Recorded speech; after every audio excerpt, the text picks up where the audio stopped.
விஜய் ரசிகர்களா நான் ஒன்னே ஒன்று சொல்றேன், நீங்க வந்து அக்கில்ல வந்து மஞ்சா பை வச்சுக்கின்னு போய் விஜய்க்கு மாமா வேலை போய் பாருங்கடா. டேய் தற்கூரி பசங்களா, ஏடா வெக்கமான சூடு சொரணை இல்லடா உங்களுக்குலாம். ஏன்னா எப்படிடா இதுக்கெல்லாம் இவெல்லாம் ஒரு தலைவனடா உங்களுக்கு? இவன் தான் முன்னுதாரணம் நினைச்சு வரீங்களா? உடனே சொல்லுவீங்களே இப்போ கலைஞருக்கு மட்டும் என்ன ஒழுங்கா, கலைஞருக்கு 2 3 பொண்டாட்டி இல்லையா? டேய் ஊரரே கல்யாணம் பண்ணாரா, ஊரரே கல்யாணம் பண்ணாரு.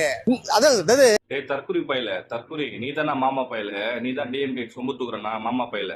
உன் சேனல் ஃபுல்லா நீ டிஎம்கே சொம்பு தூக்குறன்னு தெரியும். தளபதி ஜெயனை பத்தி என்ன தெரியும் உனக்கு? முதல்ல அவங்க ஃபேமிலி பத்தி, உங்க ஃபேமிலி பத்தி தெரியுமா? இல்ல அவங்களுக்கு என்ன நடந்தது போய் விஷயம் தெரியுமா உனக்கு? முதல்ல அது ஒரு ஜஸ்ட் ஒரு அவங்க ஃபேமிலி இஷ்யூ, பர்சனல் இஷ்யூ. அதை பத்தி பேசும்போது தகுதி இருக்கு முதல்ல.